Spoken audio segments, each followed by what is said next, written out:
for those of you who are working on coloring in the back, we would invite you to come forward. We're going to do a little bit of a reading from one of Melissa's books. So if you can pause what you're doing, come on forward. We'll have time to finish that up afterwards as well. Welcome, welcome. Yay. Come on up. Come on and fill on in so we can get a nice story time. Very good. Ooh, I like your Oreos. Those look good. Very nice. So this afternoon, we are welcoming Melissa DiVietri to our Mallett's Creek branch to talk about and read from one of her books. Melissa is a uniquely abled artist whose work has, in abstract art has been presented across the world, and also works as a motivational keynote speaker, talking about her experiences traveling around and experiencing the world as a uniquely abled artist. Just for a show of hands, how many of you are playing the summer game right now? Good for you. We'll explain that to you later. Thank the summer you. game is a citywide library scavenger hunt summer. It started out as kind of the traditional reading program. Now it has taken on life of its own. For those of you who are here who are playing the summer game, obviously with all of our events, we have a game code, and that is Tales and Tales, T-A-L-E-S and T-A-I-L-S. You'll see those game codes on the walls. If you need a restroom while we are here, restroom is out and then to the right and then to the right again. And if you are also in need of hearing assistive devices, there are 2 in the back by our production technicians. So if you need those, please feel free to grab one as well. And without further ado, we'd like to welcome Melissa. Yay! Hi, everybody. My name is Melissa DiVietri. I was born in Traverse City, but I grew up in Jackson, so pretty nearby. And I'm really excited to share with you a story that I wrote about my first service animal. Her name was CoCo, and CoCo was my service animal for 17 years before she passed away. And now I have a new service animal. Her name is Oreo. She's in the back with my sister. And you probably colored her activity today. I call her Oreo on the go because she's always with me. She goes with me everywhere. And it's just a great way to show my energy through a little pup, very calm and personable. So we're going to get started with A Tale of a Service Animal. And this is a coloring activity book. So over here on the left, the books are also available for sale. And I have a second book that I'll dabble on as well. It's called The ABCs of Disability Etiquette. A lot of times people ask me, what is it like to be uniquely abled, is what I like to call it. I don't like to be coined as disabled because I feel like I do a lot of things. I just adapt to what my surroundings are. So I like to go by uniquely abled. So this is a quick read on what it feels like in the perception of a wheelchair user like myself.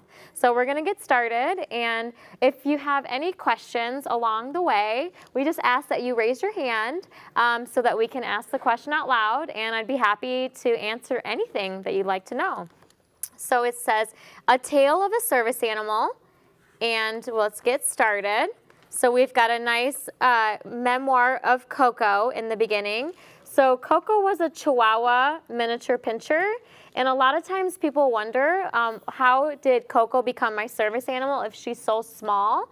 Well, any animal can be a service animal as long as they fulfill a task. So CoCo's task was she picked things off of the ground for me, and she could also sense changes in my body. So she's also called a medical alert dog. So she knew before I had an inflammation, and she would lay across my stomach. So dogs are really amazing.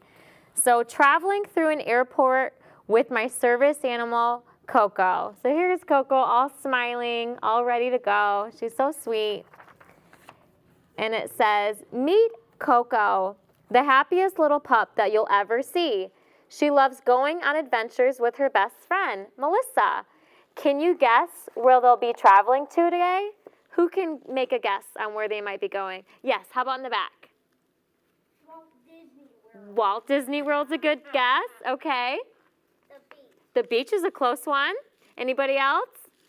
Okay, how about you? California. California. Okay. Michigan. All right. Lake Michigan. Lake Michigan, Kalamazoo. All right, any more guesses? Oh, your house? Okay, that might be it. That might be the one. Okay, well, you'll find out soon where we're traveling. Okay, so CoCo isn't just any dog. She's a service dog. And that means she has a very important job, helping Melissa every day. She's calm, kind, and super smart, like a superhero in a red vest. So CoCo wears a red vest that says service dog. Oreo is wearing a blue vest right now because her red vest is getting washed, but it'll say service animal on the front. But it doesn't have to say service animal to be a service dog, which is also another misconception that you have to have verification. But as long as the dog performs the task, you can take your service animal with you anywhere. So I turned CoCo into a cartoon so that we could have a fun way to read about her. It's travel day. CoCo wiggles with excitement as we put on a red vest that reads, service dog. Melissa smiles and pets CoCo's soft fur. Now they are ready to explore the world with big confidence. So there's me. I had shorter hair and different cowboy boots, but I'm here. I love those cowboy boots. And here we go. CoCo liked to wear hats. Oreo does not like to wear hats. I've got some pictures of CoCo at the end of the book of all of her different hats. She was so different. Melissa and CoCo make the perfect team. Melissa is a creative artist who paints her world in bold colors. And CoCo is her tiny, loyal helper. They travel, laugh, and work together, proving that different isn't less. It's extraordinary. Who knows what extraordinary means? Who thinks? Yes. Extra special. Yes, extra special. That's the best way to put it. Extraordinary is extra special. So here we are with little CoCo. When it's time for a security check, CoCo waits patiently with her ears down. She knows that this part of the trip requires teamwork and trust. How many of you have flown on an airplane? Okay, we got a couple. Very good. All right. So when you go, you've been on an airplane too? Okay. So when you go through the airport, you have to go through a security check. So when you're traveling with an animal, the security check is different. They have to pat you down. So it's really important that the service dog is very calm so that it doesn't get anxious. Yes, tell me.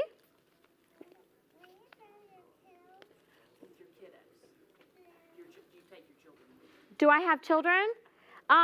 I have my fur baby as my child, but I don't have any kids yet. But thank you for checking.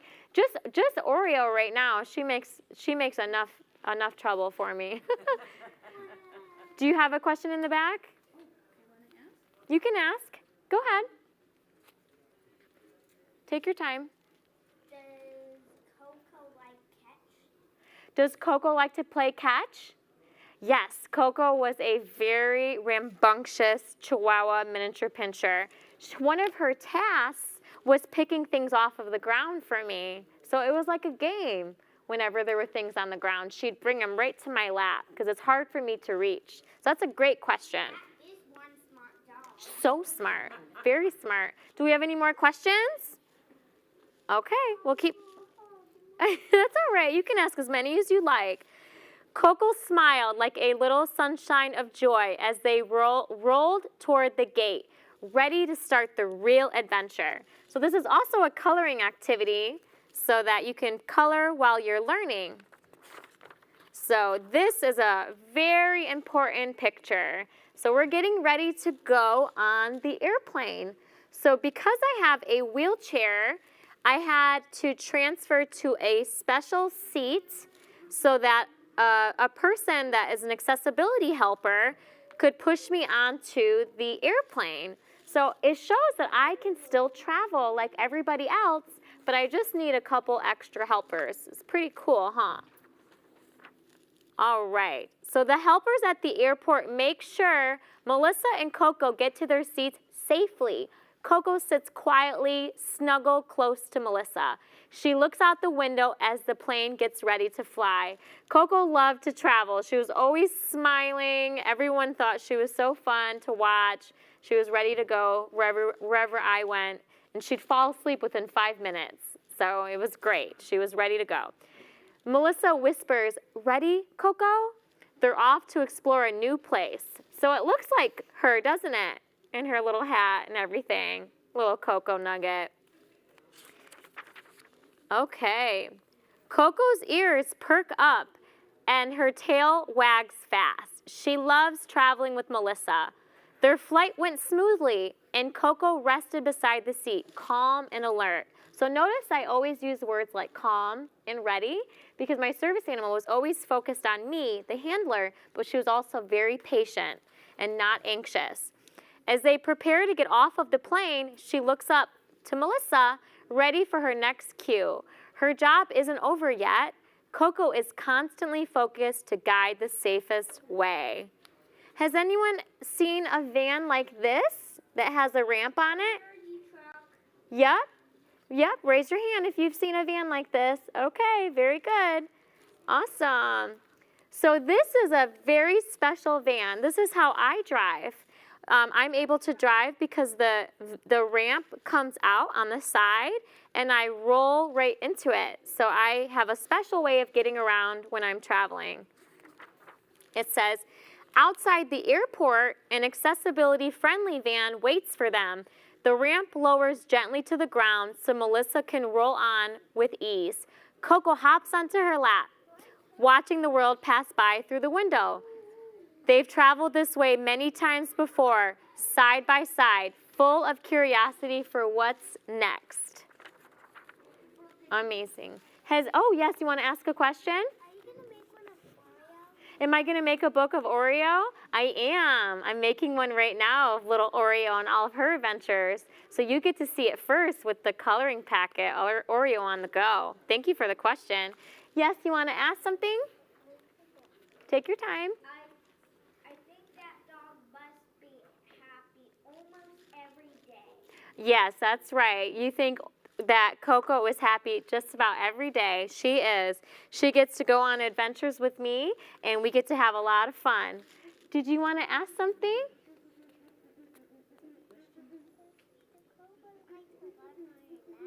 Did CoCo like to sit on my lap? Does CoCo like to sit on my lap? She did. Yep. Oreo sits on my lap, and she rides on my lap. So I have to push Oreo around. She's my boss. Yes. Good question. Very good. Has anyone, raise your hand if you've seen crutches before. Crutches? Okay. Very good. All right. In the red dress, will you tell us what crutches are? That's you. Leah, thank you. They're something to help people walk when they need help walking. Very good explanation. So crutches are used to help people walk when they need assistance. So I'm called ambulatory, which means that I move in between devices. So if there are stairs, I can't get my wheelchair up the stairs, so I have to switch to crutches to help me go up the stairs. But I can't use crutches very long because I'm not able to balance myself very well. So here's me going up the stairs, and it says, Melissa switches from her wheelchair to different mobility devices called forearm crutches to reach the colorful steps of Comuna Trece, a vibrant arts district filled with murals and music. Are you ready to see these adventures in action? Yes! Can anyone guess where we went? Let's think. It's in South America somewhere. Costa Rica? Ooh, okay, close. That's Central America. A little bit further. DC? Is that Washington, D.C.? Okay. So South America is south of Mexico. Keep going. Close. Argentina, Chile. Brazil, close. To the left. Portugal's in Europe. You got it right, but Portuguese is spoken in Brazil, so you were very close. Any other guesses? How about it starts with a C? Columbia. Hey, very good. Columbia. Do you see little CoCo in her hats? Yeah, there she is with her little hats. And this is us getting in that chair that I showed you so that we can travel on the airplane. So this is a real life story and made it into a nice book about CoCo. Color Time CoCo. So this is a memory book for CoCo's presence. So we're going to chat a little bit about. Oh, yes, exactly. Did you know? Did you know? I was like, whoa, okay, Echo. I love that. Okay, well, so we can ask everyone. So what is a service dog? Can anyone tell me what a service dog is? It's a dog that has a very, very, very, very important job. You're right. Yes, it does. Any other? Did you want to share? A hyping dog. Okay, very good. It's Leah, right? Yeah. Did you want to tell us? A dog that helps people get around. Yes, exactly. A dog that helps people get around. Almost the exact definition right there. Did you write this book? No. A service dog is trained to help a person with a disability. The person who works with the dog is called the dog's handler. Together, the handler and the service dog make a team. So every service dog has a job. Service dogs learn special jobs called tasks. A task is an action that the dog performs to help the handler's disability. Each service dog learns the task that its handler needs the most. So Oreo, she's with my sister in the back, Oreo is able to pull me. I wrap the leash around her, and she can pull me across the floor. She's very strong for a little dog. And she also picks things off the ground. It's so cute. And Oreo is also what's called a medical alert dog. So she can alert of inflammation because I have surgeries across my chest. So before my body becomes inflamed, Oreo will lay across my body to let me know that something's happening. Did you want to ask a question? Can you choose something that's stinky? And here's your free option. Oh. So it's old socks, my grandpa's old shirts, PU, or bags of used cat litter. Okay, well, I will go with your grandpa's old socks. No, old shirt. Okay, they can't be that bad. Okay, so big helpers come in every size.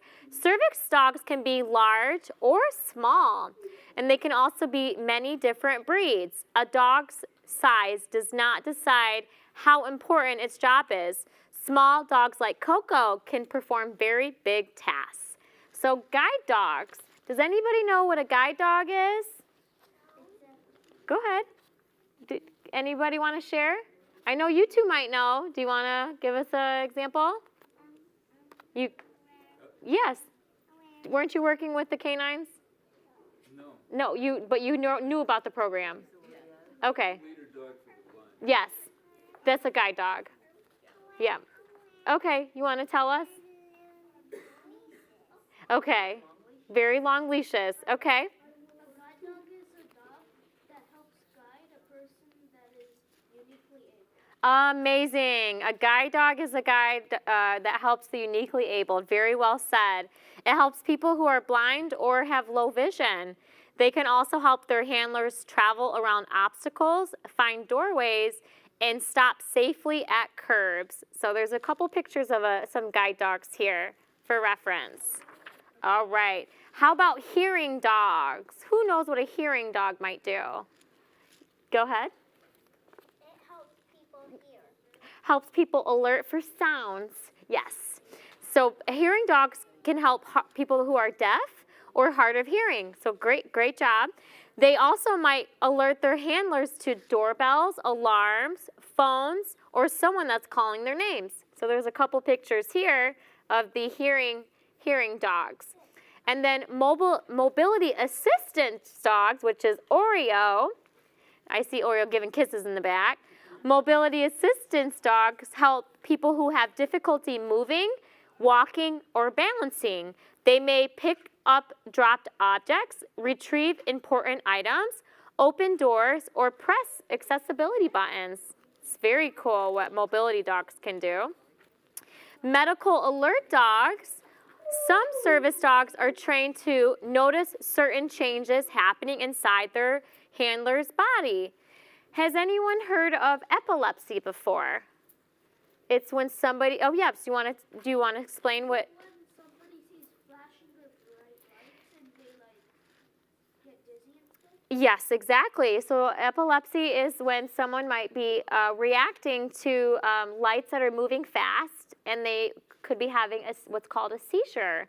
So a medical alert dogs can help that person, that handler, know what's inside, what changes inside their bodies. A medical alert dog may warn its handler when blood sugar or an approaching medical emergency. So we got a cute little dog right there with their bandana. Medical response dogs, which is like a dog that you see when an emergency happens. So a police dog or a firefighter dog.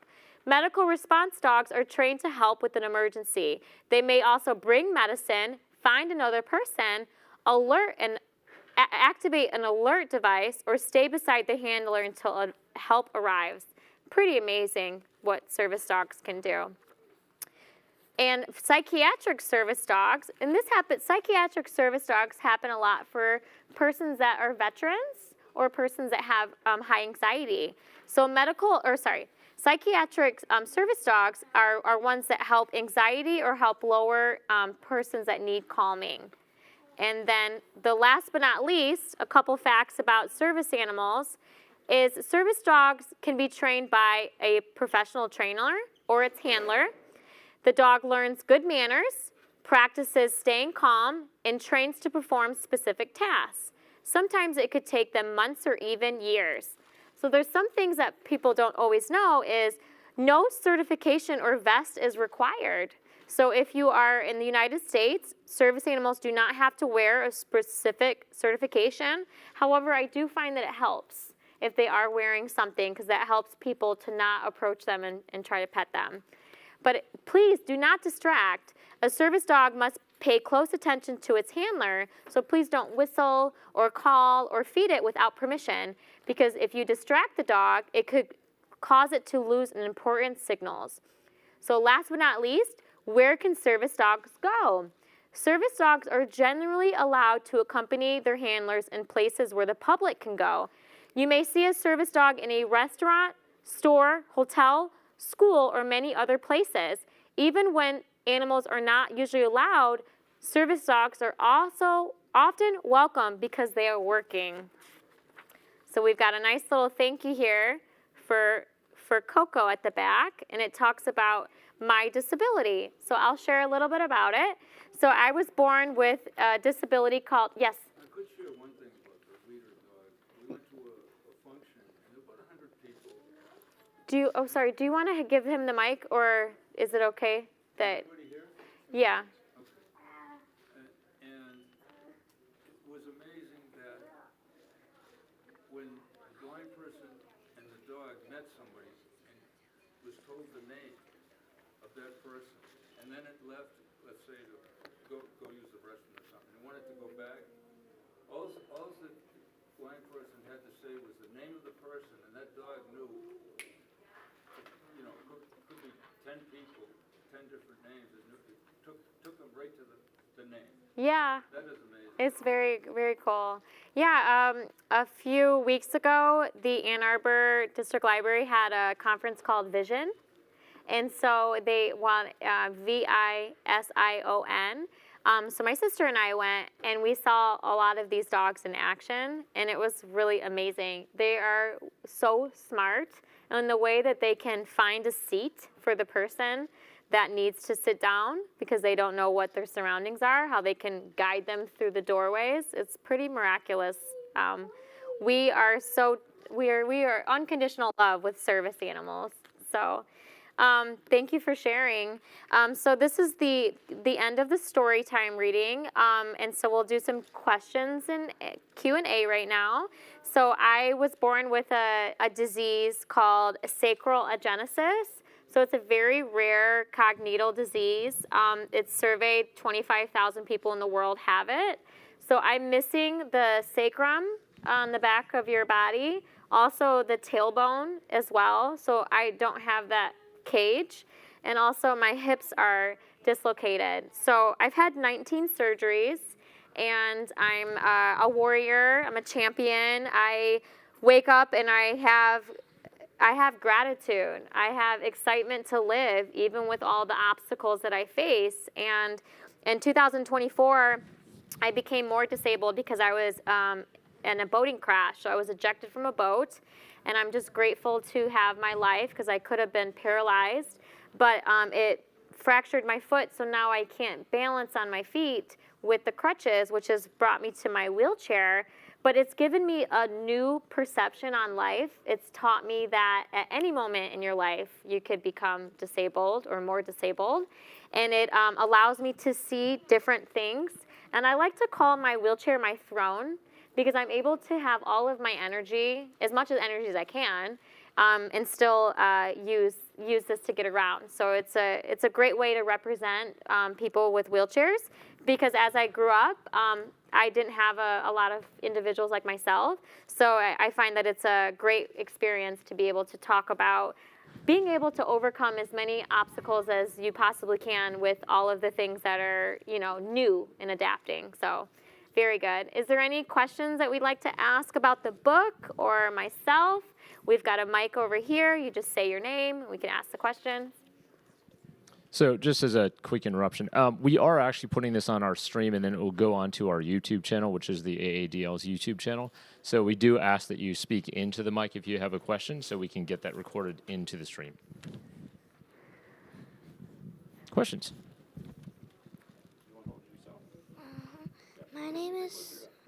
My name is Sona, and how old is your dog?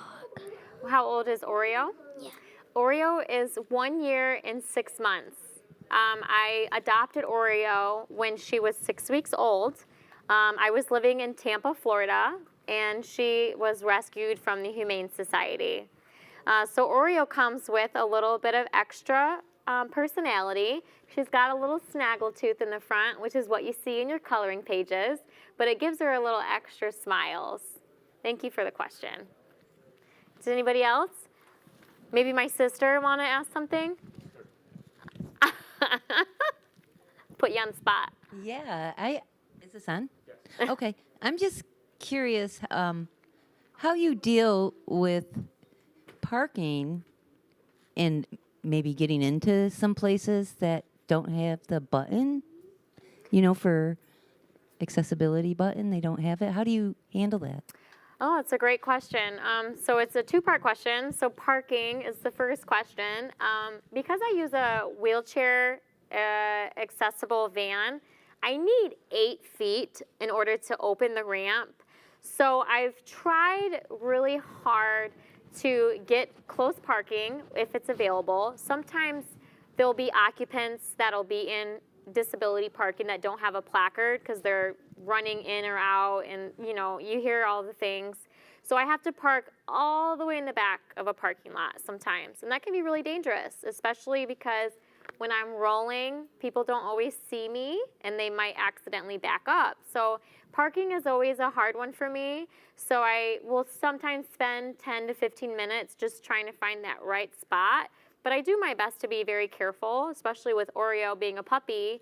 And thankfully, before I made today's arrangement, I did notify the staff that I was coming, and Steve met me outside. So thank you so much to help me bring in. If it wasn't for the extra help, it would be a bit more cumbersome. And then the second question is the blue button. So the blue button is typically required for all buildings if they are 1991 and sooner, but some buildings are grandfathered in. It's actually quite, we met, Betsy, what was his name, Jamal? We met a gentleman at the Vision event that was hosted through AADL, and they create these button opportunities for buildings to be accessible. So I thought that was really cool that it's just a screw in at the top and the button on the side. And so when the button is not available, it's hard because I might have to wait for somebody or knock on the door to see if somebody will open it. So I try not to let that take away a piece of my dignity because I have to be patient with the world, but it also gives me an opportunity to meet a new friend. So I like to see both sides of the coin. Thank you for the question, sis. Very good. Is there anybody else? You're already over here. And Can you remind us your name? Arjit. Okay. And I have a question. Yes, please.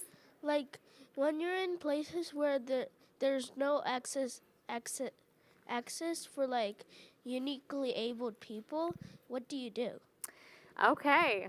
When I go to a place that does not have access, I attempt to make the best that I can with what I have. So if the place, for example, the restaurant, doesn't have accessibility, I'll ask for what's called an accommodation. Can you please accommodate me so that I can be able to enjoy the same equal dwelling as someone else? And if that restaurant or that movie theater or et cetera is not willing to accommodate, then I'll just ask for some information and I'll write them a message to say, hey, you know, you're missing out on an entire group of people like myself that can bring you business too.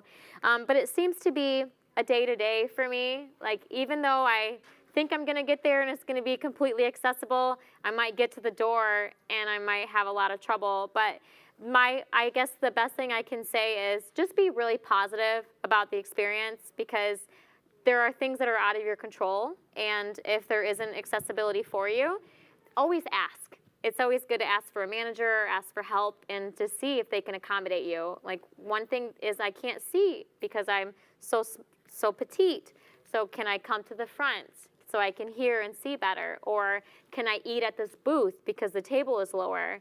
So you just have to be as sweet as you possibly can, even if it feels unfair. Thanks for the question. How about anybody else? Boop, boop, boop, boop.